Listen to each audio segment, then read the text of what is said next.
Hello friends, welcome back to my YouTube channel the Sonam stories. तो आज का vlog है नवमी का और हमारे यहाँ पर आज कन्या भोजन हो रहा है।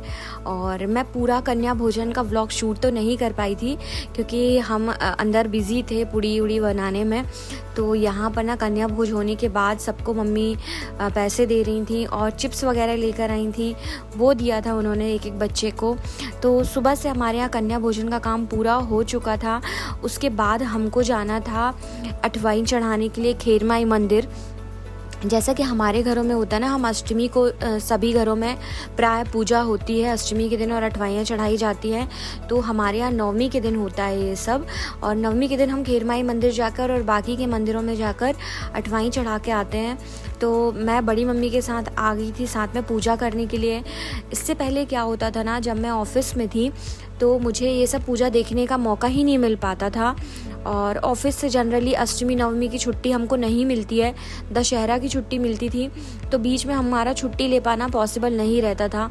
तो मुझे कभी कभी पूजा देखने का मौका नहीं मिलता था कि हमको कैसे करना है कैसे नहीं करना है। और मेरा पर्सनली मानना है कि हमें बड़ों से ये सब चीज़ें सीखनी चाहिए, हमें ये सब चीज़ें आनी चाहिए ताकि कभी भी हमें ज़रूरत पड़े तो हमें मालूम हो, हम बिल्कुल ज़ीरो ना हो जाए माइंड में कि हमको क्या करना है क्या नहीं। तो समय रहते ना सभी बहुओं को, बेटियों को ये सब चीज़ें सीख लेनी चाहिए, ये मेरा मानना है भाई। जिनके घरों में अच्छे से पूजा पाठ होती है तो वो लोग ज़रूर सीखें। और यहाँ पर हम खेरमाई मंदिर में पूजा करे थे। यहाँ पर भी ना आप देखोगे जैसे कि ये पेड़ है और बहुत पुराना पेड़ है। यहाँ पर भी मान्यता के अकॉर्डिंग यहाँ पर सब लोग पुड़ी और खीर मतलब अठवाई और खीर चढ़ाकर जाते हैं। और इस पेड़ को भी ना अलग नहीं किया गया था और पेड़ के इर्द गिर्द ही टाइल्स लगा के मंदिर को कंप्लीट किया गया था। और मेन मंदिर का मैं शूट नहीं कर पाई थी, मेन मंदिर के पास ना बहुत ज़्यादा भीड़ थी। फिर बाद में मैंने बिट्टू को भेजा था, बिट्टू मतलब मेरी जेठानी का बेटा है, वो भी हमारे साथ आया था, वही सारे वीडियो शूट कर रहा था। तो उसको फिर मैंने भेजा था कि हम मेन मंदिर तो थोड़ा बहुत दिखाने, वहाँ भीड़ थी ना तो भीड़ के कारण कैमरा ले जाना अच्छा नहीं लगता है। और जब आप पूजा कर रहे हो तो उस समय आपको इतना ध्यान भी नहीं रहता है कि आप हर चीज़ एक एक चीज़ शूट कर लो। यहाँ पर थोड़ा हम फ्री थे और काफ़ी स्पेस था यहाँ पर, इसलिए मैंने बोला था कि यहाँ पे शूट कर लो तो मैं अपने व्लॉग में दिखा सकूँ। और यहाँ पर पूजा करने के बाद शंकर जी की, हनुमान जी की, और यहाँ पर भी एक अच्छा बड़ा सा पेड़ था साइड में, वो भी शायद मैं आपको दिखा पाऊँ आगे के व्लॉग में। और यहाँ पर हमने सबकी पूजा की, सबको हमने अठवाइयाँ और पूड़ी चढ़ाई। उसके बाद फिर हम घर गए थे। तो आप सारी पूजा देख सकते हो, कहीं बड़ी मम्मी जल चढ़ा रही हैं तो कहीं मैं चढ़ा रही हूँ, कहीं मैं चंदन टीका कर रही हूँ तो कहीं बड़ी मम्मी कर रही हैं, और कहीं मैं पूड़ी अठवाई वगैरह रख रही हूँ तो कहीं बड़ी मम्मी। और फिर हमने बिट्टू को भी मौका दिया था कि भाई कैमरा बस ना पकड़े रह जाए बिट्टू, और बिट्टू को भी मौका मिलना चाहिए। हमारे घर में बिट्टू ही एक ऐसा बच्चा है जिसको पूजा पाठ में इंटरेस्ट है। मैंने पिछले व्लॉग्स में भी बताया था कि इंदौर में रहने लगे हैं ये लोग, और इंदौर से ये ना पहले दिन से ही आ गया था कि इंदौर में क्योंकि माहौल नहीं रहता है नवरात्रि का मतलब इंदौर में सिर्फ और सिर्फ गरबा रहता है। आपको पहले दिन से गरबा देखने मिलेगा, बट जैसा हमारे यहाँ पे जबलपुर शहर में मनाया जाता है ना, वैसी नवरात्रि वाइब्स आपको इंदौर में नहीं मिलती हैं। तो बिट्टू हमेशा से ही समिति में रहता था, सब बड़े लोगों के साथ भी रहता था, और 9 दिन के लिए 9 कुर्ते रखेगा अपने सिलवा के लेकर आया था। तो काफ़ी उसको उत्साह रहता है, तो वो पहले से ही आ गया था। तो वो भी हमारे साथ आया था देखने के लिए। यहाँ सब जगह पर चढ़ाने के बाद ना लास्ट में हम कर रहे थे यहाँ पे हवन। और यहाँ पे बिट्टू को भी व्लॉगिंग का खूब शौक चढ़ा है तो सामने से शूट कर रहा था। मैंने कहा ठीक है कर ले, देखो भी आनी चाहिए। दोस्तों मुझे ऐसा लगता है ना कि एक इंसान को ना हर चीज़ का मिक्सचर होना चाहिए। जैसे कि मुझे मालूम है कि जब हम गांव में हैं और किसी ऐसी जगह में हैं जहाँ ज़्यादा रीति रिवाजों को महत्व दिया जाता है तो वहाँ आपको कैसे रहना है।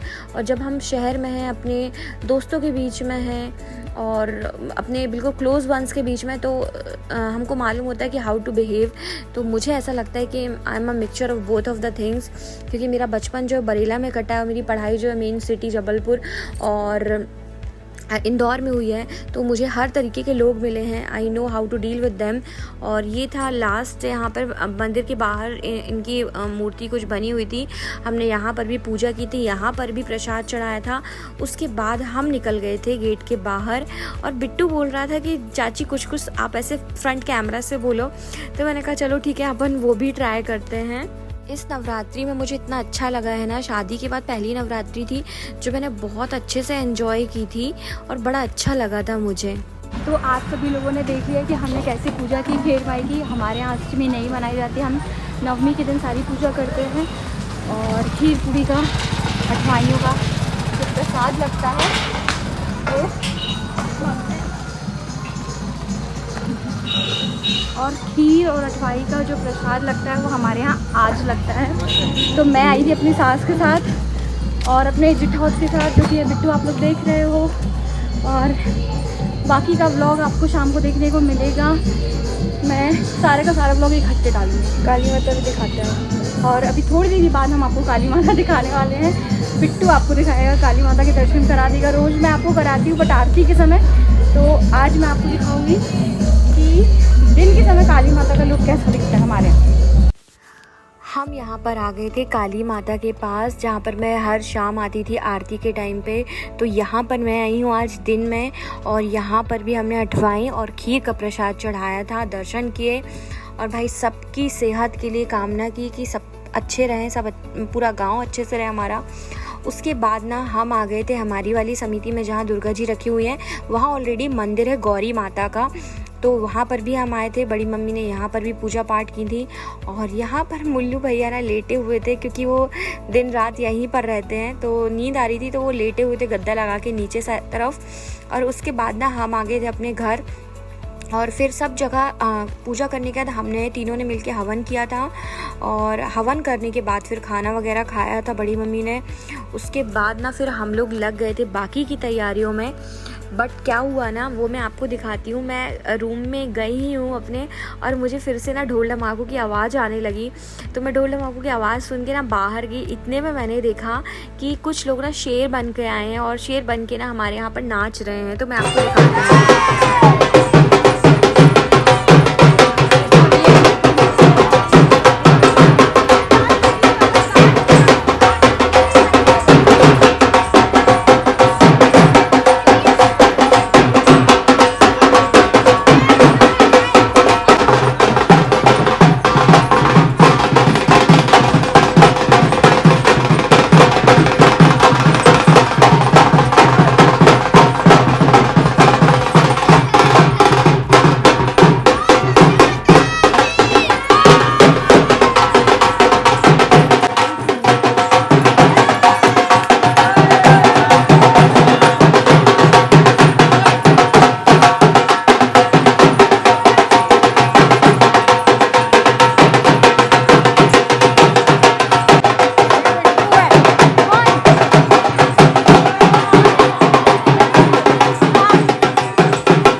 डांस करने के बाद इनका स्वागत हुआ था चुन्नियों से। उसके बाद हम शाम को आ गए थे पूर्ण आहुति के लिए, हवन करने के लिए। सारी समिति ने हवन किया था, सारे जितने भी हमारे गांव के लोग जो वहाँ पर थे सभी ने हवन किया था बहुत अच्छे से। मैं भी आ गई थी, और मैंने ना येलो साड़ी पहनी थी। ये मैंने अपनी मम्मी से ली थी येलो वाली साड़ी। और मैं बहुत कम साड़ी पहनती हूँ, मैंने नवरात्रि में इतनी साड़ी पहनी है कि सबने मुझे 4 साल के बाद यहाँ पर साड़ी में देखा मोहल्ले में। इसके पहले मैं कभी नहीं पहनती थी, और पहनने लगी तो थोड़ा बहुत बनने भी लगा, एक कॉन्फिडेंस भी आ गया है चलने का, संभालने का। वरना इसके पहले लगता था कि हम साड़ी पहन लें और भी वो गुड़िया जैसे एक जगह बिठाल दिए जाएं। तो इस बार मेरे से बहुत अच्छे से बनी है, कैरी करते, तो होप सो कि मैं पहले अब घर में भी पहनने की ट्राई किया करूँगी कभी कभी। तो यहाँ पर सब हवन कर रहे थे, हमको भी हवन करने का मौका मिल गया था अच्छे से। इदमिंद्राय स्वाहा, इदं पवनाय स्वाहा, ओम जयंती मंगला काली भद्रकाली कपालिनी दुर्गा क्षमा शुद्धात्री सुधा स्वाहा। हवन पूरा होने के बाद ना यहाँ पर क्षमा याचना मांगी जा रही थी। माता रानी से समिति के लोग ऊपर जाते हैं, वो क्षमा याचना करते हैं कि माता 9 दिन के अंदर अगर हमसे भी कोई भूल चूक हो गई हो, कुछ अनादर हो गया हो, कुछ कमी पेशी हो गई हो, तो उसके लिए हमें माफ़ करना। और क्षमा याचना के बाद ना मैंने और बड़ी मम्मी ने यहाँ पर चुनरी चढ़ाई थी। और ये वाली जो चुन्नी अभी भैया के हाथ में है, पिंक वाली, और वो बिंदी बिंदी वाली, वो चढ़ाई थी बड़ी मम्मी ने। वो बहुत प्यारी चुनरी लगी थी, क्योंकि माता ने पिंक कलर के कपड़े पहने हुए थे, इसलिए मैं और बड़ी अम्मी दोनों ही पिंक कलर की चुन्नी लेकर आए थे। तो ये चढ़ा दिए भैया ने बड़ी मम्मी के यहाँ की चुन्नी। उसके बाद मैं भी लेकर आई थी, तो मैं भी पिंक लेकर आई थी। मैंने ना मोर पंख वाली लेकर आई थी, और ये ना मुझे बिलहरी में ऐसे एक शॉप में टंगी हुई दिख गई बाहर, और अचानक से मैं रुक गई कि मुझे यही चुन्नी चाहिए अब माता के लिए। और ये वाली चुन्नी मैंने चढ़ाई थी, मुझे बहुत प्यारी लगी थी, और माता के ऊपर खिल भी रही है। हाँ, मैं पिछले 3-4 साल से चुन्नी चढ़ा ही रही हूँ माता रानी को। और श्रृंगार वगैरह चढ़ाए थे हमने, चूड़ी, बिंदी, और जो अलग से श्रृंगार आता है वो। और भोग मैं पहले से ही लगा चुकी थी। एक दिन पहले जो मैंने आपको व्लॉग दिखाया, उसमें मैंने पोहा का 2 किलो पोहा मैंने बंटवा दिया था बना के पूरा। तो आज मैंने भोग नहीं चढ़ाया था, आज मैंने चुन्नी और माला वगैरह ही चढ़ाए थे। ये 2 माले जो आप देख रहे हैं वो बड़ी मम्मी और मैंने ही चढ़ाए थे। और इसके बाद हुई थी आरती, और हम घर की तीनों बहुएँ आपको देखने को मिल सकते हैं। बीच में पिंकी दीदी, वो सबसे बड़ी हैं, फिर रोशनी दीदी हैं, फिर सबसे छोटी हूँ मैं। और यहाँ पर चुन्नी चढ़ाने के बाद हम गए थे काली माता के पास, और वहाँ पर भी ढोल ढमाकों के साथ ही गए थे, और बाकी की लेडीज़ भी हमारे साथ गई हुई थी।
गौरी माता की ओर से, शिवपुरी की ओर से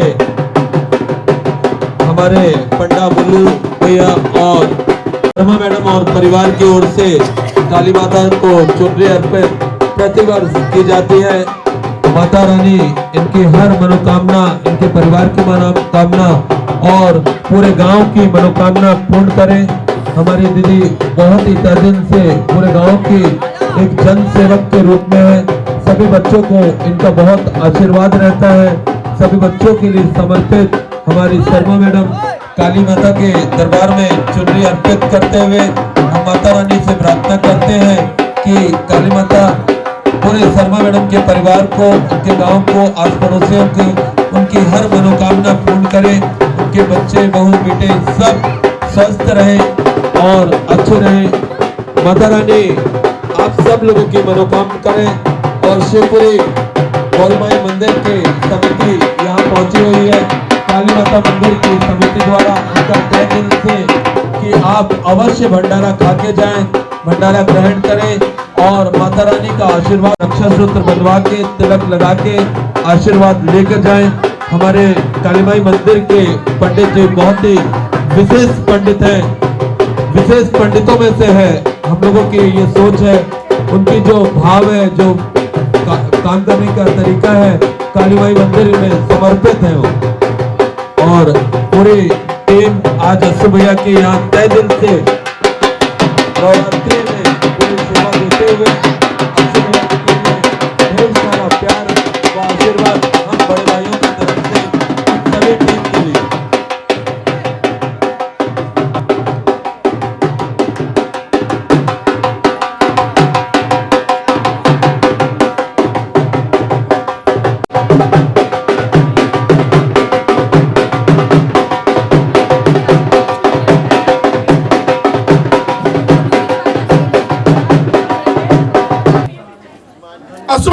आप आ जाओ, मैडम सम्मान करो। हमारी मैडम का सम्मान, हमारी दीदी, हमारी मैडम लेंगे, हमारी दीदी है, मैं दीदी का करूँगा। हाँ दीदी का सम्मान करेंगे। बहुत शानदार, काली माता की जय। भगवान माता रानी इन पर हमेशा आशीर्वाद बनाए रहे और साथ ही दीदी हम लोग को भी आशीर्वाद दें कि हम लोग अपनी बेटे की तरह है और आपका ही आशीर्वाद है, आपने देखा है हम लोग को, है ना। बहुत बहुत धन्यवाद, आपका मुल्क में दिए, धन्यवाद। तो यहाँ पर अस्सू भैया ने स्वागत किया था हमारी बड़ी मम्मी का। अस्सू भैया को बहुत लोग जानते हैं जबलपुर में, मुझे उनका परिचय देने की ज़रूरत नहीं है। उसके बाद हम आ गए थे गोरा बाजार की दुर्गा जी देखने के लिए। यहाँ पर थीम बनाई गई थी महाकाल मंदिर उज्जैन की और केदारनाथ मंदिर की उत्तराखंड की। तो हम दोनों मंदिर देखने के लिए आ गए थे। जल्दी जल्दी हमने दर्शन किए थे क्योंकि रात बहुत हो चुकी थी, 10:30 बज चुके थे। तो हमको जल्दी से दर्शन करके आधे घंटे के अंदर घर लौटना था। और यहाँ पर भी माता रानी की बहुत प्यारी प्रतिमा रखी गई थी।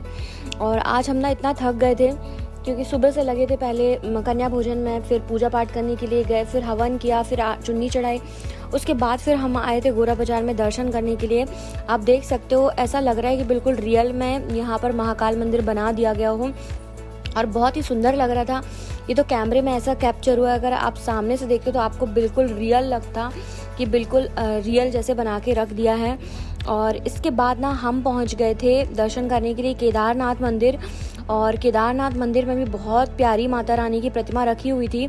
और केदारनाथ मंदिर में जो बाबा का जो रूप दिखाया गया है ना, जैसे कि हम शिवलिंग देखते हैं, तो केदारनाथ मंदिर में शिवलिंग नहीं है, वहाँ पर ना एक पत्थर रखा हुआ है पीठ की शेप का। बोलते हैं वहाँ पे केदार बाबा में मतलब भगवान का पीठ स्वरूप में वो हैं, तो यहाँ पर वो भी बनाया गया था। आप देख सकते हो सेम ऐसे ही पत्थर रूप में केदारनाथ मंदिर में वहाँ पर बाबा विराजित है, तो उनका दर्शन भी आप कर सकते हो। इन्होंने, समिति ने बहुत प्यारा काम किया था इस बार गोरा बाजार की। तो जिन्होंने भी गोरा बाजार में नहीं देखी थी दुर्गा जी, मिस कर दी थी, जिन्होंने यहाँ की देखना है तो आप लोग देख सकते हो। और यहाँ पर ऑर्केस्ट्रा में गाने चल रहे थे। और फिर हम आ गए थे वापस महाकाल मंदिर के पास क्योंकि यहीं से रास्ता था वापस घर जाने का। तो हमने वापस इसको कैप्चर किया, मैंने दूर से दिखाने की कोशिश की आप सभी लोगों को। और काफ़ी भीड़ थी, 11 बज चुके थे यहाँ पर। फ्रेंड्स, यहाँ पे दर्शन करने के बाद हम लौट गए थे घर। तो ऐसा रहा मेरा दिन। तो बहुत मेहनत की आज के व्लॉग में। आप लोग ज़रूर बताइएगा कि आज का व्लॉग आपको कैसा लगा और अपना साथ सपोर्ट आप लोग ऐसे ही बनाए रखिएगा। और प्लीज़ मेरे चैनल को सब्सक्राइब करिएगा, लाइक कमेंट एंड शेयर करिएगा। Thank you so much guys. मिलते हैं एक नए व्लॉग के साथ, तब तक के लिए tata bye bye, take care guys, love you a lot.